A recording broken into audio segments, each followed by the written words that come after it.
OG, come on, stay with me, OG. OG, stay with me. Stay with me, OG. Fuck you talking about? Y'all kill this man over some TVs, cuz. Over some TVs, cuz. My sister is gone, and it's not from a cop. It wasn't from no fucking cop. My sister is gone because one of you, a protester, shot my sister. Black man who looks like me pulled a gun out on me and 5 other sisters. So y'all tell me, keep lying to yourself, talking about this is about black lives. When the police came here, they didn't pull out no gun on me, but my brother did. Poor boy Bala, who invested his life savings into opening this sports bar and cleaning up. Tell me, Black Lives Matter. You lie. Look what you did to my store. Look, this is the neighborhood. We trying to build it up, and you tearing it.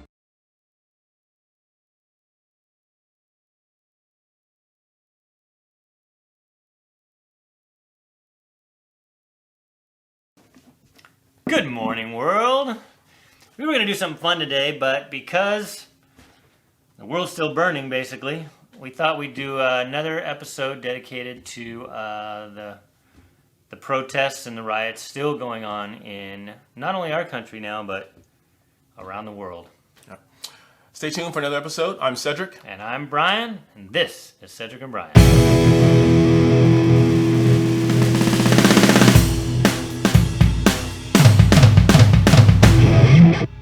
Well, I know you. If you watched our last episode, I hope you did. I was a little frustrated. I'm just frustrated with the whole situation. Like I said last time, I'm having flashbacks from 1992, and though I understood those, I understood that. Right.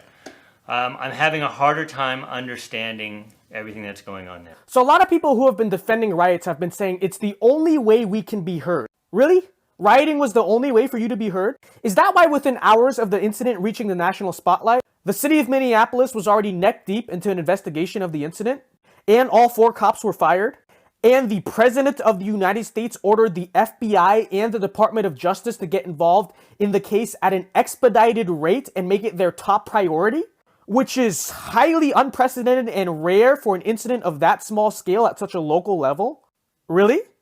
Keep in mind, this took place before any of the major riots. Before anyone started looting Target and setting auto zones on fire, literally the entire country, right and left, was on board and against what happened to George Floyd and thought it was murder. So when you say you weren't being heard by who exactly? Because literally everyone, including the President of the United States, the highest person in the land, was literally condemning what happened. Now you guys have distracted the attention away from George Floyd and on yourselves. The whole BLM movement, the Black Lives Movement, Black Lives Matter movement is, and here's the thing, I am all for causes, I'm all for movements, but to me, they have to make sense. And as I get older, I try to keep myself from being too emotional and look at something analytically and systematically and intellectually and say, why are we doing this? And I haven't gotten an answer yet as to why the Black Lives Matter movement has been in existence. And I was thinking more about this because I'm thinking as a black man and as someone who, my dad being a black man and my cousin in LA and my son and multiple uncles who are black men, if their lives are really in danger, if they are really in danger of being hunted down and gunned down every single day of their lives, I want to know if that is really out there.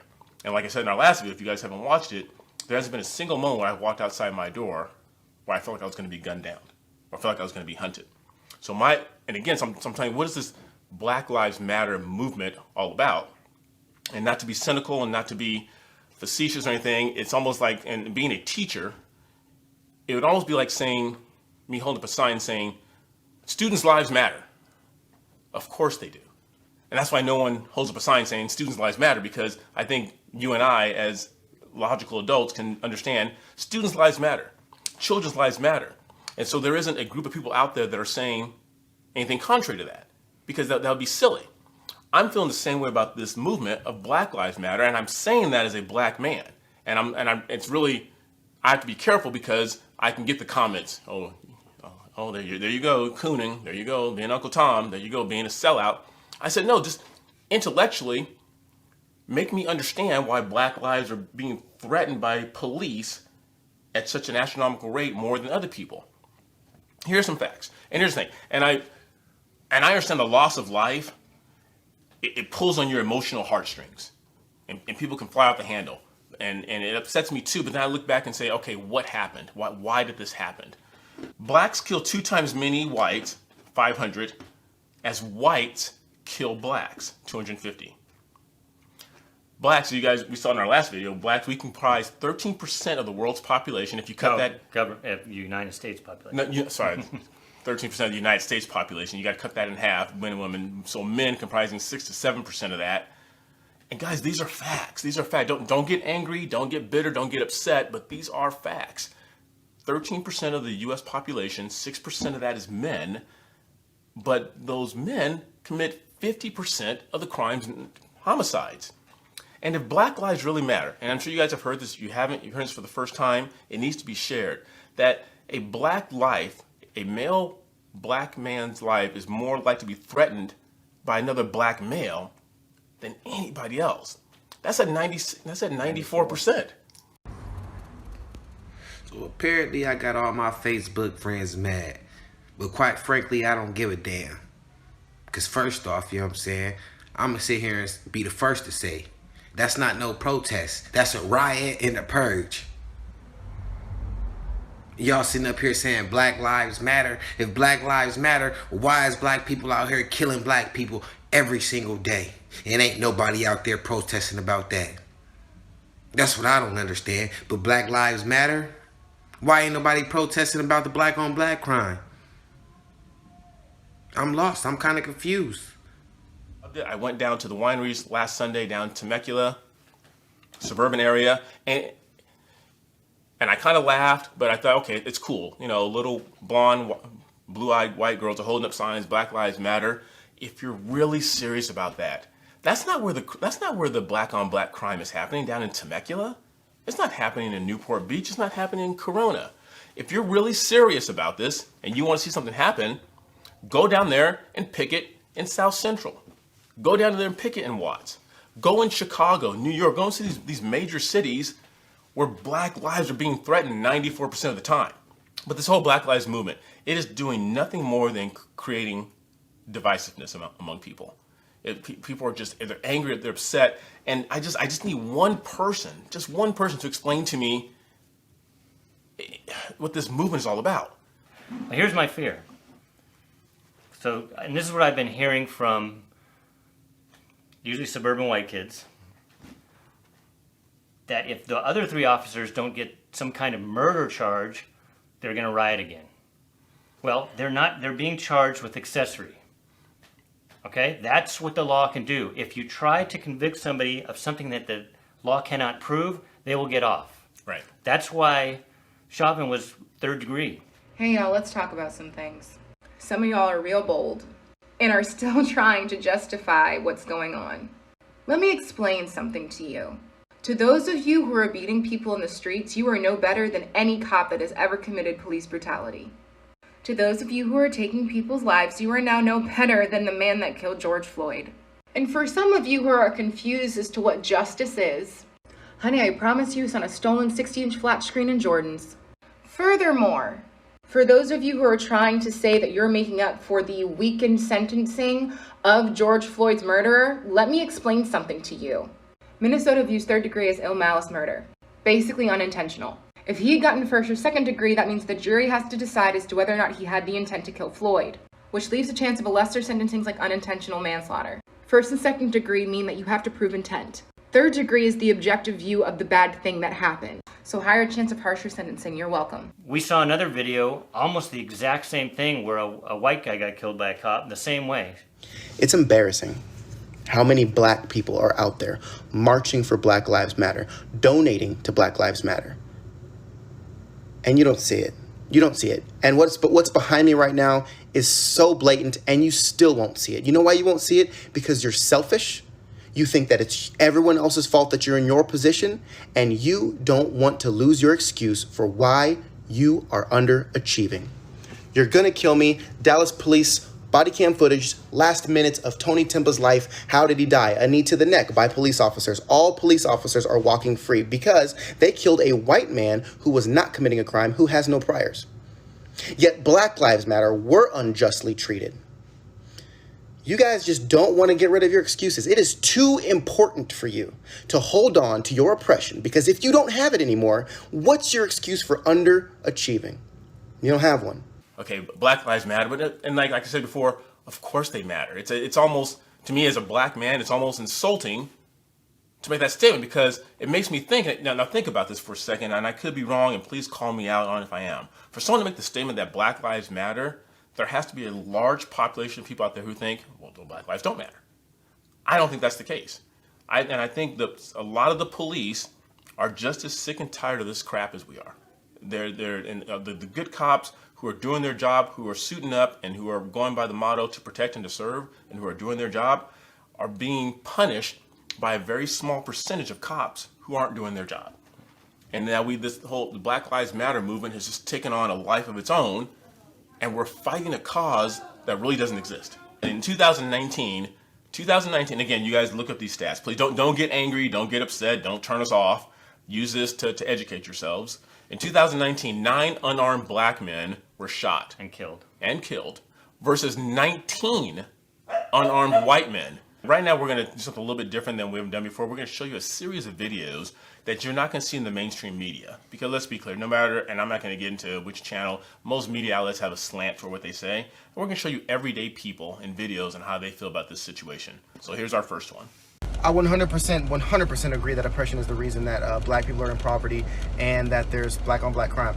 I also think that oppression is personal and inward and has nothing to do with white, black, Mexican, whatever. Same thing you're going to find in a white trailer trash park where people aren't living up to the standards that most people would like to live up to. It's something that's ingrained in our kids. It's something that is handed down from generation to generation on how you conduct yourself, how you see yourself as a victim. It's everyone else's fault that you cannot achieve something, instead of understanding, hey, I want to do something, so I'm going to go do it. We have no reason to complain that oppression is the reason we've had a black president. There are thousands and thousands of black millionaires. There are tons of black CEOs, business owners. I'm a business owner myself. I was literally raised the same way as all these people are out there that are raised, and I understand the value of who I am rather than thinking that I'm a victim. I go out and get rather than sit down and wait. It's a mentality. We are oppressing ourselves. We are raising our kids to be a victimless people, and that is why we're stuck in this circulation, and we don't change. We don't want to change. Okay, this young man brought a very good point. We are only oppressed if we think we're oppressed. It's a way of thought, it's a way of thinking. There are no numbers out there. There are no statistics that show that we cannot get ahead. There are no laws that say we cannot get ahead and do everything that everybody else is allowed to do. Black lives matter only when we are killed by white cops or white people in general. Because throughout the protests for the unjust murder of George Floyd, we have had at least 11 people murdered, and many of them been African American. And I haven't seen anyone say their name or any hashtag even talking about these people. Here's Dave Patrick, Oakland security officer, murdered. David Dorn, retired police captain, murdered. Javar Harrell, murdered. Italia Kelly, murdered. David McAtee, murdered. Chris Beatty, murdered. James Scurlock, murdered. Calvin Horton Jr., murdered. And why do I say Black Lives Matter don't care about these situations? It's because neither Alicia Garza, Patrice Cullors, or Opal Tometi have came out and said anything about these innocent people losing their lives. And that's on being a hypocrite. This last gentleman was right on point as well. Again, I'm not going to say anything too cynical or too trivial, and again, I'm going to end here with what I started with. If this Black Lives Matter movement is really what it says it is, then it has to be, okay, I'll say it, all Black Lives Matter. Not just the ones who live in the black communities, but the police officers and the innocent bystanders and the 6-year-old girl jumping rope in her cul-de-sac and who gets hit by a stray bullet, or the older lady who's taking her groceries home from the store after working hard all week and she gets gunned down by a gang fire. All the Black Lives Matter. All the lives matter. And I'm not saying that, I know people get really triggered when you say, well, don't say all lives matter. They do. And as a black man, you're damn right my life matters. Oh, can I say damn? I just did. It'd be stupid to say my life doesn't matter. It'd be stupid for me to say my dad's life doesn't matter, my son's life doesn't matter. but I see them as men. I see them as humans. I see them as individuals that I love. So of course their life matters. I don't say too much, I'll start. Now I got to calm him down. But just to piggyback on that, one of the gentlemen on the video said that the media is really, I mean, we were getting hit hard with the whole social distancing, be 6 feet apart, don't touch. And then this incident happened in Minnesota, and next thing you know, social distancing went out the window. I had a patient who lost her son, who could not have a funeral for her son, and she pleaded to the people at the funeral home. I just went by a park and saw 100 people protesting together at a park. Why can't I have a funeral for my son? It doesn't make sense. Again, we're going back to the arbitrary reopen California thing that I know that ticks some people off, but it's just so arbitrary. Yeah. And now we've got another cause. But it still didn't say that you can have a gathering of 20 people, but you can have if you're protesting, you can have a group of 100 people. Yeah. Right on top of each other. What's the difference between a protest and a gathering? Aren't they one and the same? Yeah. Don't you find it strange that when all those people were out protesting the extended lockdowns and the violation of our constitutional rights, all of the mainstream media was saying, look at these twisted people putting us in danger. They're not social distancing. They're not wearing masks. They don't have gloves. But now we have a bunch of rioters, looters destroying their own communities, and not a single mainstream media is talking about anyone who's not wearing a mask, and plenty of people are not. This should go to tell you what this whole thing is about. The media is the propaganda arm of the establishment. They want to use this disease to destroy the economy and keep everything shut down. Here's one that's timely. It's in the news, and this one is somebody that you know. So now y'all want to cancel Terry Crews because he believes in equality, huh? Terry Crews tweeted, defeating white supremacy without white people creates black supremacy. Equality is the truth. Like it or not, we are all in this together. I don't see nothing wrong with that. Actor Tyler James says, I'm not trying to call you out, Terry Crews. You know it's all love always. But we're rightfully angry right now, fed up with anyone not with our cause wholeheartedly. Terry responded saying, I understand, but he believes that if we don't work together as black and whites, bad attitudes and resentments can create a dangerous self-righteousness, that's all. Which makes sense. Kevin says it makes no sense. Very black self-hating assumption that black folks will actually try to do harm to white people in major ways. That's actually true. Have you not seen the riots? Terry Crews got fed up with the back and forth, so he said any black person who calls me a coon or Uncle Tom for promoting equality is a black supremacist because they have determined who's black and who is not. Apparently there are gatekeepers for the black race, and if you don't agree 100% with everything, then you are exiled. Yeah, that's hard. It kind of reminds me of the college days when young men would play that game when they go out for the weekends on a drinking binge and say, well, if you're not with us, then you're against us. Yeah. It's like, no, I don't want to be involved in what you're involved in because there's no reason for it. It's detrimental to my health. I think Terry Crews is saying the same thing here. Just because we're not totally with you doesn't mean that we're against you. We're creating too much divisiveness. This one speaks for itself. Again, the reason Brian and I are doing this is because you think, okay, well, Cedric and Brian, you're sharing your views. But then we want to show other views from other people who, yeah, the views are similar to ours. But again, if you pull down the veil of hatred and anger and despondency and say, like, is what they're saying true? Is it accurate? I think you'll see it in a different light. There's not much you can say about this one. It was right on point. And I think a lot because I have teenagers still, and they have friends, and they think that they're white kids that think that all black people think the same. So they don't see these voices on their social media. They don't see it on Snapchat because they're not going to follow this, and they don't see it on mainstream media. So I think it's important. I hope for any kids watch know that Cedric's not the only black person who feels this way. There's millions, but you won't see that on the news. So everybody thinks everybody's lockstep, and they expect you to be like that, and that's the problem. That's what pisses Cedric off so much. Yeah.